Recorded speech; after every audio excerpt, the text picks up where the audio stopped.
నువ్వంటే ఆ పిల్లకి ఇష్టమేరా ప్రసాద్. ఇష్టమేరా, కానీ ప్రేమించేంత ఇష్టమా అని.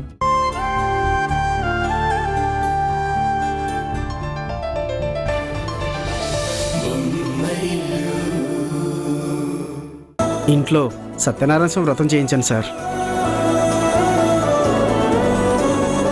ఏ పాండే, నువ్వు ఇంట్లో కాఫీలు ఇచ్చామా టిఫిన్లు చేసామా అన్నట్టు ఉండాలి, అంతేకాని ఇలాంటి సజెషన్లు ఇవ్వకూడదు. మేఘనా, కాసేపు నువ్వు ఆగుతావా?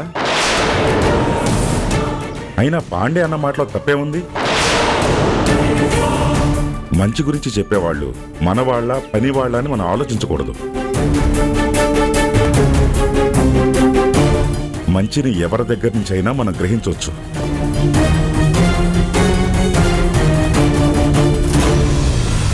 పాండే, నువ్వన్నట్లే మన ఇంట్లో సత్యనారాయణ స్వామి వ్రతం జరిపిద్దాం. రేపే పౌర్ణమి కదా, రేపే వ్రతం పెట్టేసుకుంటే ఒక పని అయిపోతుంది. నాన్న రేపా? ఇంత తొందరగానా? ఇలాంటివి ఒకసారి అనుకున్నాక అయిపోవాలిరా.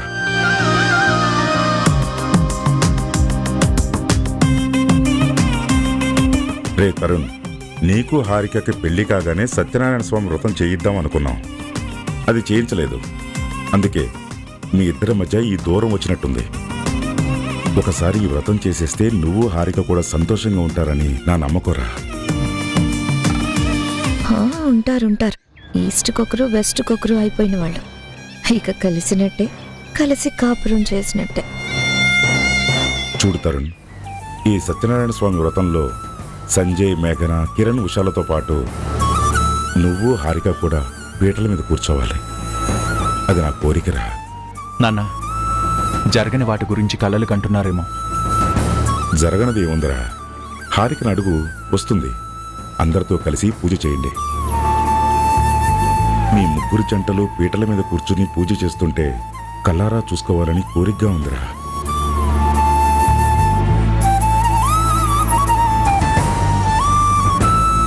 నువ్వు అది ఇది అని చెప్పి సాగతీయకుండా హారికకి చెప్పి పూజకి తీసుకురా. సరే నాన్న. కిరణ్, నువ్వేమంటావురా?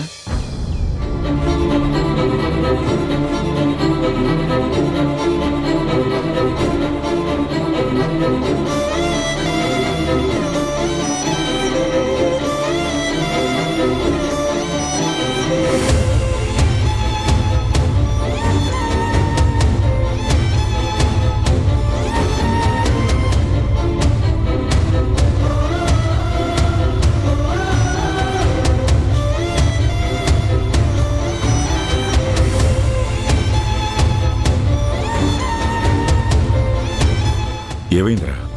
వ్రతం నీకు ఇష్టం లేదా? వ్రతం చేయడం నాకు ఇష్టమే నాన్న, కానీ అమ్మ లేకుండా చేయడమే నాకు ఇష్టం లేదు. నీ ముందు మన కుటుంబ సభ్యులు ఎంతమంది ఉన్నా నీకు కనిపించరు. మీ అమ్మ లేకపోతే నీకు ఏ పని చేయాలనిపించదు, అంతే కదా? అలా కాదు నాన్న, అమ్ముంటేనే ఈ ఇంటికి నిండుదనం వస్తుంది. అలాంటిది అమ్మ లేనప్పుడు ఈ పూజలు వ్రతాలు అంటే ఎలా చేసుకోవాలనిపిస్తుంది? కిరణ్, అమ్మకి చెప్పకుండా అమ్మ లేకుండా ఈ పూజలు పునస్కారాలు అవుతాయని నువ్వు అనుకుంటున్నావా? అమ్మ ఖచ్చితంగా ఆ సమయానికి వచ్చేస్తుంది. అక్కడ కొంచెం అర్జెంట్ పనులు ఉండటం వల్ల తను రాలేకపోతుంది. పూజ సమయానికి తను వచ్చేస్తుంది, సరేనా?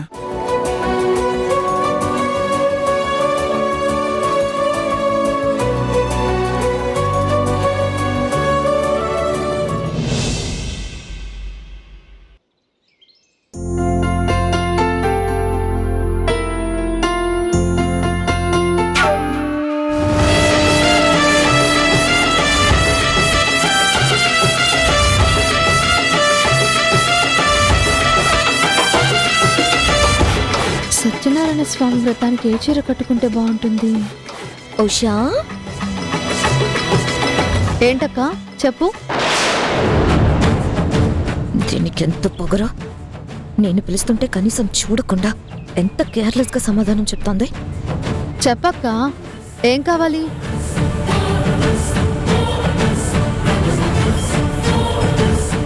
ముందు నీ పొగరు తగ్గాలి. ఇప్పుడు ఏమైంది? నేనేమంత పొగరు చూపించలేదే. నేను ఈ ఇంటికి పెద్ద కోడలనని నీకు తెలుసు. కాస్త అయినా నాకు గౌరవం ఇవ్వాలని తెలుసు. అయినా నేను నీ కోసం వస్తే కనీసం నా వైపు కూడా చూడకుండా మాట్లాడుతున్నావే, దాన్ని ఏమంటారు? పొగరన్రా? గౌరవించడం, మర్యాద ఇవ్వడం ఇవన్నీ అక్కడున్న పరిస్థితులు బట్టి, చేసే పని బట్టి ఆధారపడి ఉంటాయక్క. నేను నా పనిలో ఉన్నాను. ఈ మాత్రం దానికి నీకు మర్యాద ఇవ్వలేదు అనుకుంటే ఎలా? సర్లే, నీ పని నువ్వు చూసుకో. నీకొక ఇంపార్టెంట్ విషయం చెప్దామని వచ్చాను. కానీ దానికోసం నీ పనులన్నీ డిస్టర్బ్ చేసుకోవడం ఎందుకులే? పర్లేదక్క, నా కోసం వచ్చినందుకు కాకపోయినా గౌరవం ఇవ్వమని అంతగా అడిగినందుకైనా గౌరవం ఇచ్చి అడుగుతున్నాను. చెప్పు, పర్వాలేదు. ఇదిగో, ఈ అహంకారమే వద్దు అంటున్నాను. సరే అక్క, ప్రేమగా అభిమానంగా అడుగుతున్నాను.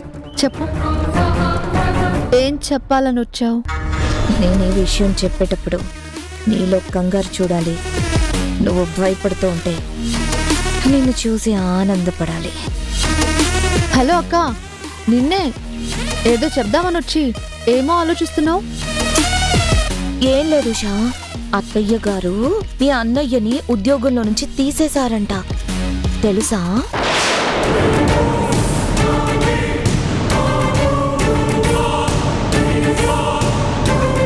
అన్నయ్యని అత్తయ్య గారు ఉద్యోగంలోంచి తీసేయడం ఏంటి? అసలు అలాంటి పరిస్థితి ఎందుకు వచ్చింది? పాపం, ఉద్యోగం ఇచ్చినట్టే ఇచ్చి తీసేస్తే మీ అన్నయ్య మనసు ఎంత బాధపడుతుంది, మీ కుటుంబం ఎంత కష్టపడుతుంది. అత్తయ్య గారు ఇదంతా ఆలోచించకుండా దానికి ఇష్టం వచ్చినట్టు చేస్తున్నారు. ఇదేంటి, అగ్నిపర్వతం బద్దలయ్యేలాంటి న్యూస్ చెప్తే ఆవగింజంతైనా హావభావాలు మారలేదు. ఇదేంటి, అన్నయ్యకు ఉద్యోగం పోయిందని కింద మీద పడి ఏడుస్తుందనుకుంటే ఏం చలనం లేకుండా గుడ్లు అప్పగించి చూస్తోంది. ఏంటి ఉషా ఇది? అత్తయ్య గారు మీ అన్నయ్యకు ఉద్యోగం పీకేశారంటే నీకేం బాధ అనిపించడం లేదా? అత్తయ్య మీద కోపం రావట్లేదా? అక్క, అత్తయ్య గారు ఏం చేసినా అన్నీ ఆలోచించి చేస్తారు. మా అన్నయ్యను ఉద్యోగంలోంచి తీసేశారంటే దానికి కూడా ఏదో కారణం ఉండే ఉంటుంది. అయినా ఈ ఫ్యాక్టరీ విషయాల గురించి, ఆఫీస్ విషయాల గురించి మనకెందుకక్క? అవి చూసుకోవడానికి అత్తయ్య గారు ఉన్నారు, మావయ్య గారు ఉన్నారు. ఇలాంటి విషయాల గురించి మనం పట్టించుకోవద్దు. సర్లే, ఇక నేను వెళ్తాను. మీ అన్నయ్య జాబ్ పోయిందని ఎక్కువగా బాధపడకు. Be strong.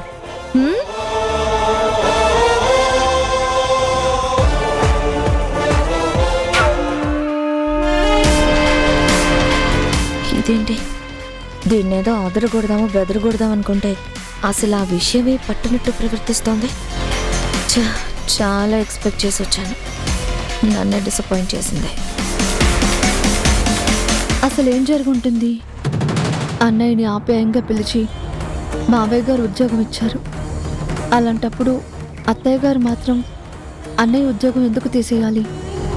ఉద్యోగంలోంచి తీసేటంత తప్పు అన్నయ్య ఏం చేసుంటాడు?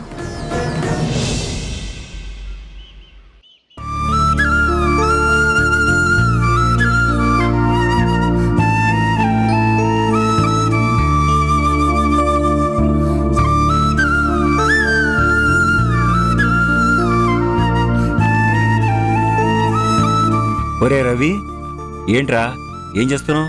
ఒక ఉద్యోగం పోయిందని ఉసూరుమని కూర్చోలేం కదా నాన్న. మరో ఉద్యోగానికి ప్రయత్నించాలి. అందుకే ఈ అప్లికేషన్. దానికి సంబంధించిన డాక్యుమెంట్స్ అన్ని రెడీ చేసుకుంటున్నాను. పోతే పోన్లేరా, నువ్వు ఆ ఉద్యోగం గురించి ఆలోచించడం మాని. లోకమేమీ గొడ్డుపోలేదు. నీ కోసం ఏదో ఒక ఉద్యోగం రాసిపెట్టే ఉంటుంది. ఎవరో ఒక మహానుభావుడు నీకు ఉద్యోగం ఇవ్వకుండా ఉండడు.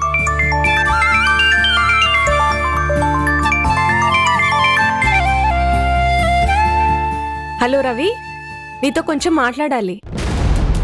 చెప్పండి సోని. ఏం లేదు, నీ వరకు నువ్వు రిజైన్ చేసి వెళ్ళిపోయావు, బాగానే ఉంది. కానీ నీ వల్ల కంపెనీకి నష్టం వచ్చేలా ఉంది. ఏమైంది సోని గారు? Any problem? నువ్వు రిజైన్ చేసి వెళ్ళిపోయావు, కానీ ఇక్కడ మా బాస్ నీకేదో అన్యాయం చేశారన్నట్టు మా ఎంప్లాయీస్ అందరూ స్ట్రైక్ చేస్తామంటున్నారు. నువ్వే చెప్పు. నీకేమైనా మేడం అన్యాయం చేశారా? జరిగిందేంటో వివరంగా చెప్పారు. నీ ఈమెయిల్ ద్వారానే ఫ్యాక్టరీ విషయాలు బయటికి వెళ్ళాయని నీకు తెలుసు. అందుకే అనుమానిస్తున్నారు అనుకుంటూ రిజైన్ చేసేశావు. ఇందులో మేడం కానీ కంపెనీ కానీ చేసిన తప్పేముంది చెప్పు? మరి అదే విషయం అక్కడ ఎంప్లాయీస్కి చెప్పలేకపోయారా? చెప్తే వినేవాళ్ళు ఎవరున్నారు ఇక్కడ? వాళ్ళల్లో వాళ్లే ఏవేవో అనుకొని స్ట్రైక్ అని డెసిషన్ తీసేసుకున్నారు. సరే, ఇప్పుడు నాకెందుకు కాల్ చేశారు? నీ వల్లే ఇక్కడ కంపెనీలో ప్రాబ్లం వచ్చినప్పుడు ఆ ప్రాబ్లం తీర్చాల్సిన బాధ్యత కూడా నీదే కదా. నేనా?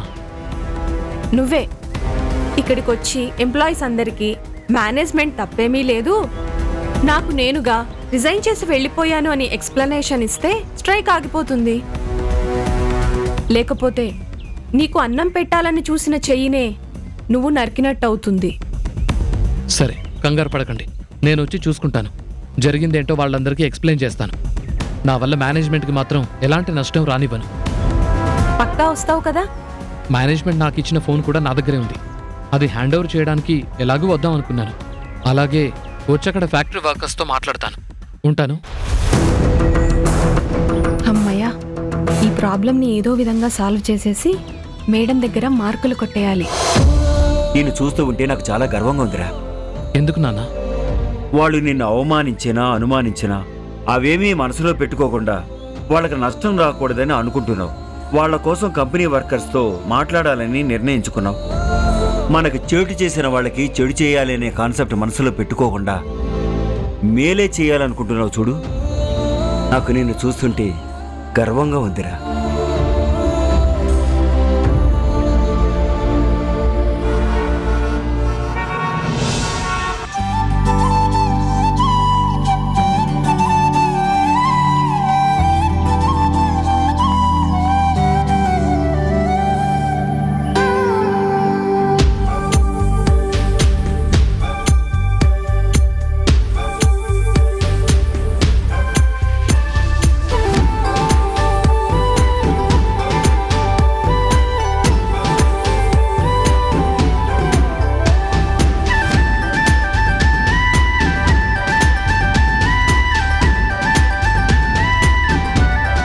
హారిక,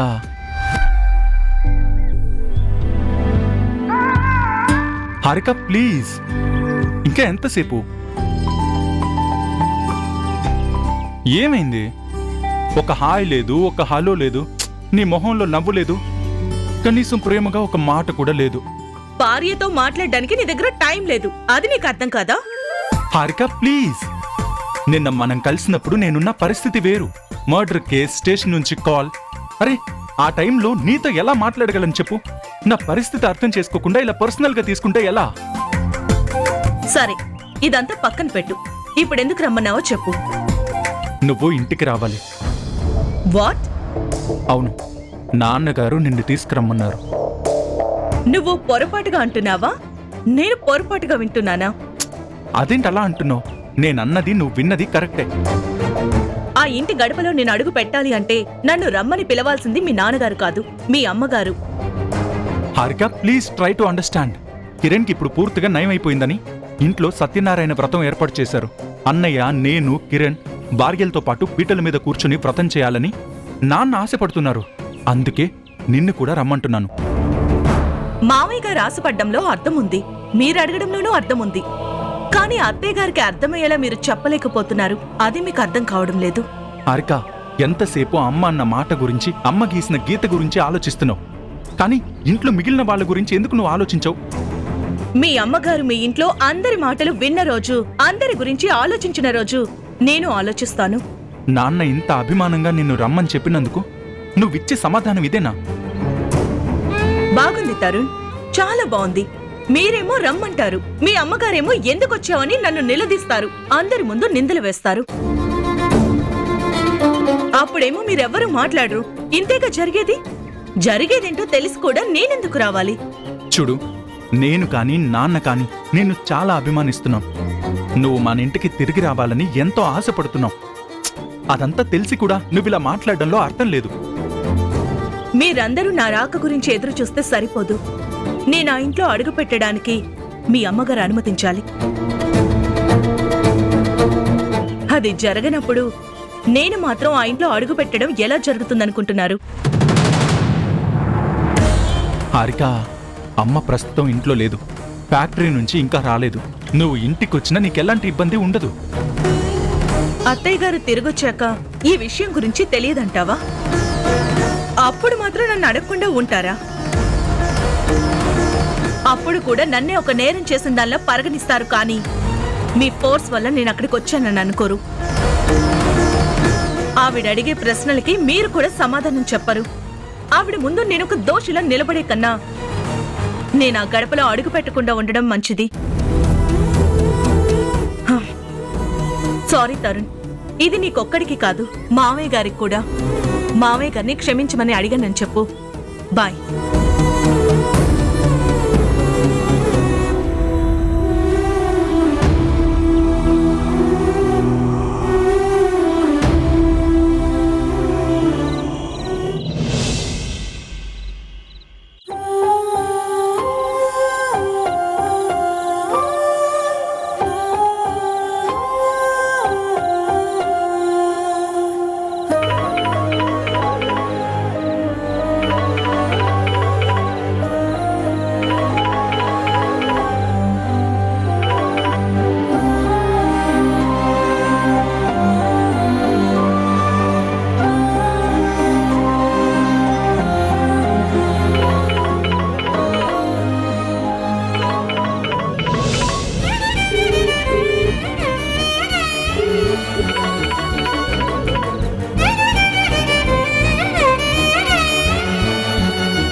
ఇదేంటి, అన్నయ్య కాల్ చేస్తుంటే కలవడం లేదు, నాన్నకి ఫోన్ చేస్తుంటే లిఫ్ట్ చేయడం లేదు.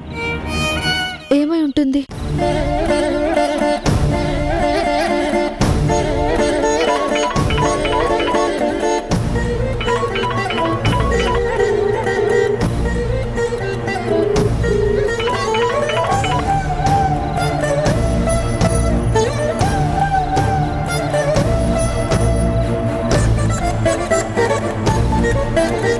ఏంటండి ఇన్నిసార్లు ఫోన్ రింగ్ అవుతున్నా పట్టించుకోకుండా కూర్చున్నారు?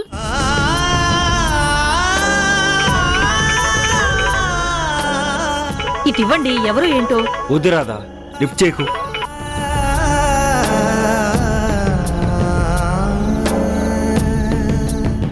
ఏమైందండి? ఎందుకు లిఫ్ట్ చేయొద్దంటున్నారు? ఫోన్ చేస్తున్నది మన ఉష. నాన్న ఫోన్ ఎందుకు లిఫ్ట్ చేయడం లేదు? ఏమై ఉంటుంది? అన్నయ్య ఉద్యోగం పోవడానికి కారణం ఏంటి?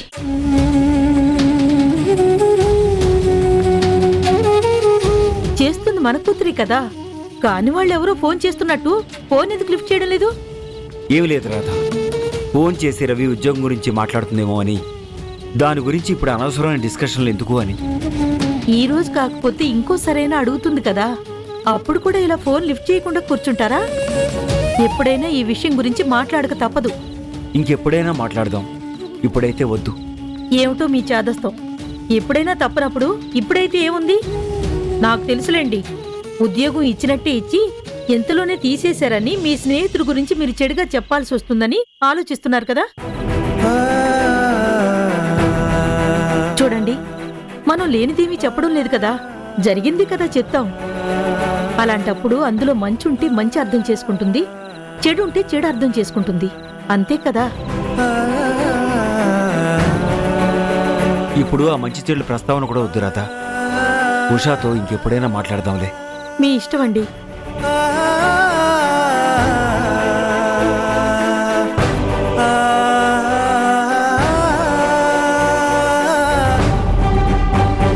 ఉషా, నిన్నే పిలుస్తున్నాను అప్పటి నుంచి.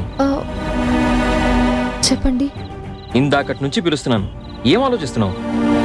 అంటే అది అది ఇప్పుడు ఈ విషయం ఈయనకి చెప్తే ఈయన ఎలా రియాక్ట్ అవుతారో. హలో, ఏంటి ఏదో చెప్పాలనిపించి ఆగిపోయావేంటి? ఏం లేదండి, రేపు సత్యనారాయణ వ్రతానికి ఏం చీర కట్టుకోవాలా అని ఆలోచిస్తున్నాను. మీరు నాకు కొంచెం హెల్ప్ చేయొచ్చు కదా? At your service. మ్మ్. కూర్చో. ఏమున్నాయి?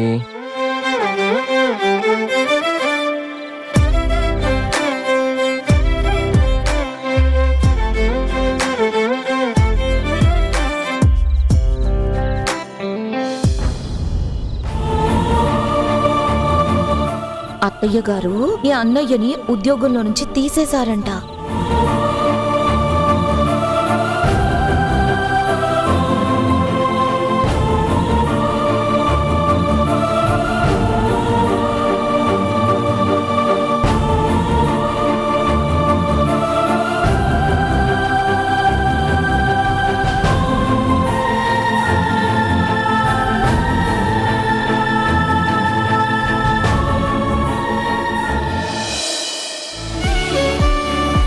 Perfect.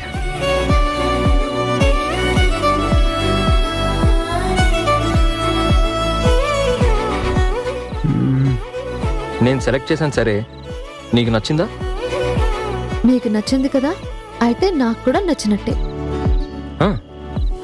Hey, I'm so lucky.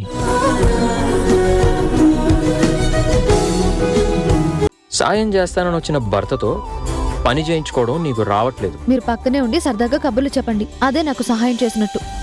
కొంటెగా ఉండే కబుర్లు చెప్పనా? ఈ రోజు వ్రతం చేయబోతున్నాం.